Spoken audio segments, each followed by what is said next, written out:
I was born in 1985, and in that year, if you wanted to buy something, you went to the store. Now you have the option of ordering it online, and FedEx or UPS or the Postal Service will deliver it to your house. And already, this system that didn't even exist when I was a kid is becoming obsolete. It's well known that Amazon now envisions a fleet of drones making deliveries, cutting out delivery men completely. Hell, it's even come to light that Amazon not only envisions drone delivery, but envisions floating warehouses from which fleets of drones are constantly being dispatched to make sure that you get your vibrating butt plug on time. Tons of computer and car companies, meanwhile, are hard at work right now, seeing to it that driverless cars are the future of transportation. And some scoff at that. Driverless cars. That'll never happen. That'll never be a thing. Well, you rewind about 100 years and you'll hear the same scoffing about the horseless carriage. History is rich with examples of down-home, salt-of-the-earth people erroneously predicting the failure of nascent technologies. The White House recently released a report stating that 3.1 million driving jobs are in jeopardy due to this impending technology.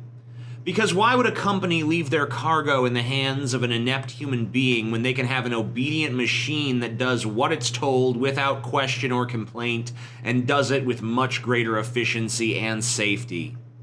It's true, automated vehicles are not yet ready to take on this role, but how long is it really going to be until they are? 5 years, 10 years, maybe 20 years?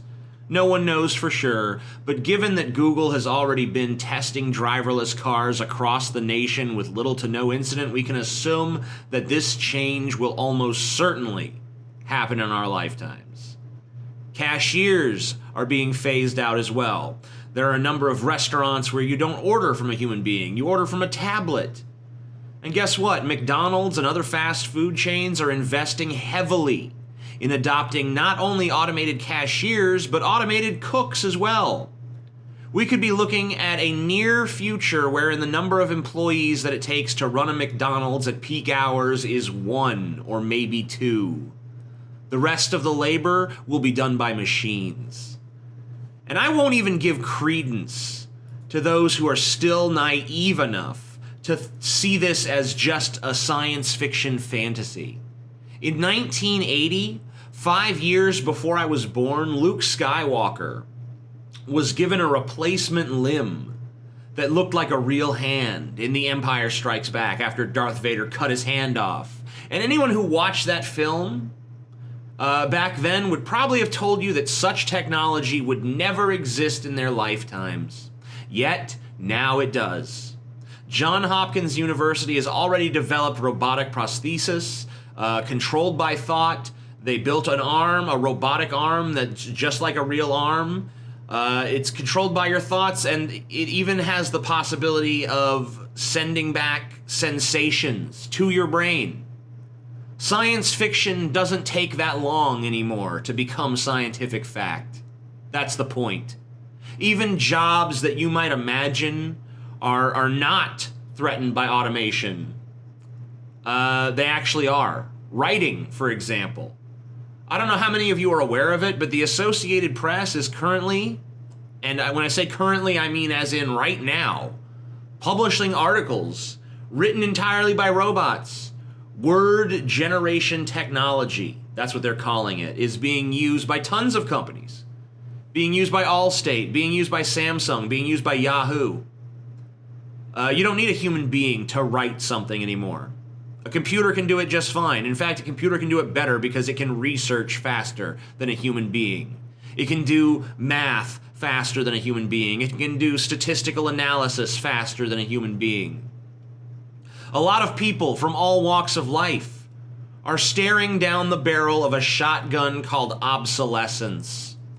And many of us are focused on that immediate future. Drivers, delivery people, cashiers, and even journalists are beginning to realize that their professions are on the chopping block.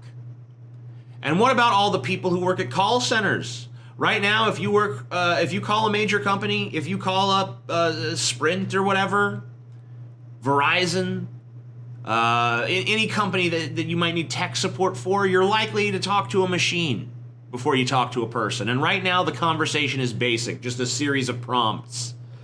You know, say yes, say no, press 1, press 2, say or enter your credit card number now. That sort of thing. And I think most of us agree that they're annoying as fuck, and we don't want to deal with them. But what happens when something akin to, like, Jarvis from the Iron Man movies can answer your call? What happens when you can't even tell the difference between talking to an agent or talking to a program? What happens when a machine can answer your call and understands you better than the human being who would have been answering your call, which in this day and age probably would have been some dude from India telling you that his name is Dave. Oh, okay, Dave. Sure, Dave. Not really that tall of an order to replace Dave, is it? Then it's goodbye talking to a human being when you have a tech support issue, but do you really give a shit? The thing is, do you really miss it? If your delivery comes faster, are you really going to care that a human being lost his or her job? If the fries are hot and the burger tastes good, are you going to care that you didn't have to interact with a single human being at any point to attain it? In my case, I can tell you that I won't miss it at all. Are you going to care that you're talking to a machine instead of a person when you call Verizon because your phone is all fucked up? Not if the machine is indistinguishable from a person or better than a person. Are you going to miss a human name at the top of the latest, financial report that you read in the Wall Street Journal? Yeah, because that's my audience, reading the Wall Street Journal. You get the point, though. Not if the article is insightful. Not if the information is useful. You're not going to give a shit if it was written by, Betty Ann Ross or XKG19. You don't give a fuck. Maybe you do. Maybe I'm wrong. But while I'm interested in the short-term ramifications of automation, I'm also very interested in the long-term ramifications of this trend if it continues unabated. And I see no reason why it wouldn't. Though I will caution you that if you think this video up until this point has been too much of like a sci-fi fantasy jack-off session on my part, then you're really, really not going to like where I'm going to go with it now. Because, I'll be honest with you, I see a future, probably a distant one, but maybe not so distant as we think, where everything, and I mean everything, is automated. Where even the most talented artist cannot create something as beautiful as a computer. Where the brightest scientist looks like a drooling fucking retard simpleton in comparison to the AIs we will design. Where a machine that understands human psychology and can look at trends in things like comedy can make you laugh easier than the best comedian, or make you cry better than the most poignant director, because they just understand what works. They've analyzed Star Wars. They've analyzed all of these effective works of literature and entertainment from the past. And they know how to replicate it. Not only do they know how to replicate it, they know how to do it better than we do. Because they have that discipline. What do you do when there is literally nothing that we human beings can do better than machines other than fart and pick our fucking noses? What do we do when everything around us, from entertainment to engineering to construction to you fucking name it, is done by machines and done much better than we ever could? Now, in some sense, that's a utopia. This is a world where the concept of a job is foreign, where the whole of society functions without our active participation, and we can indulge completely in whatever interests we choose. Imagine being able, for instance, just one example, go to a computer, have it scan your brain, maybe ask you a few questions to clarify what it finds there, and then quickly it generates a movie or a game or some other form of immersive entertainment experience that is custom suited to you, to your taste, to your sensibilities. You ever been looking through Netflix and wondered, God, I just don't want to watch any of this shit? Why isn't there something like, some ineffable thing, some ineffable desire in you to see something new? What if a computer could just scan your brain and realize exactly what's missing? Oh, we know what he wants. He wants a fucking romantic comedy between a panda and a fucking garden rake. That's what's going to be the most satisfying. And it creates something that scratches itches in you that you never even knew you fucking had. And speaking of scratching itches, we're really just scratching the surface here of the future that I envision. But I think that gives you an inkling of the kind of world I'm talking about.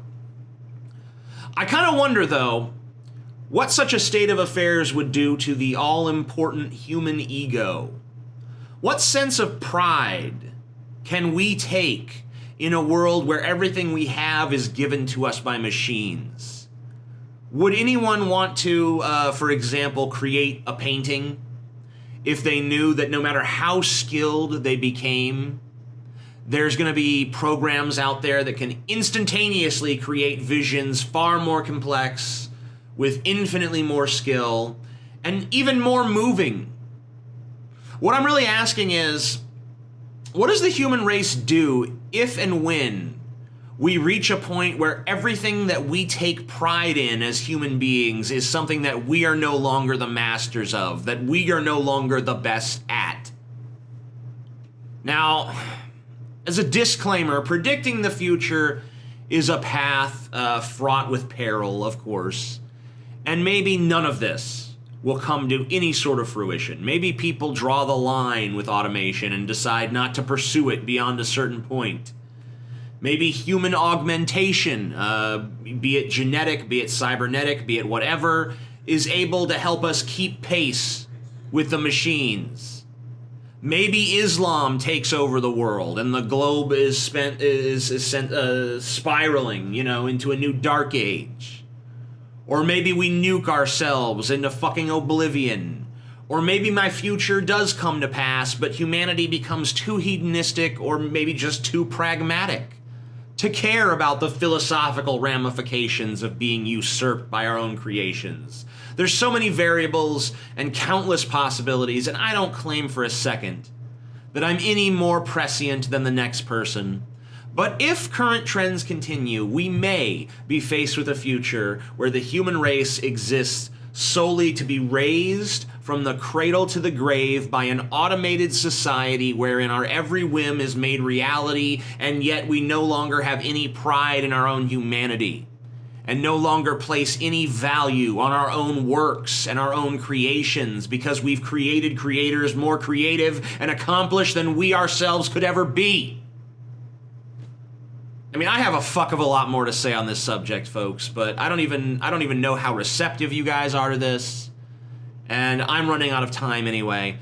I'll have to continue this at a future point, or maybe I'll be replaced by Amazing Atheist version 2.0 before I even bother with that, because I'm a lazy fuck. Maybe they'll create a robot Amazing Atheist that doesn't fucking chain smoke and drink and fucking say he's gonna do videos about Beyonce and then don't do it, and whatever, all the fucking shit I've put you people through. What if they create a better version of me? Something that can say exactly what it needs to say, exactly when it needs to say it, and it plays perfectly well because it understands the audience on a deep psychological level that I'm not fucking capable of. Well, until that day when they build that better version of me and I'm out of a fucking job, I'm the Amazing Atheist. Peace the fuck out. Hey, maybe Sargon of Akkad is the better version of me. He's getting a lot of views on those videos lately. I think Sargon of Akkad might be a robot, y'all. We should fucking do something about that. I think we need to take him out. All right, I'm gonna fuck off. You guys have a good one.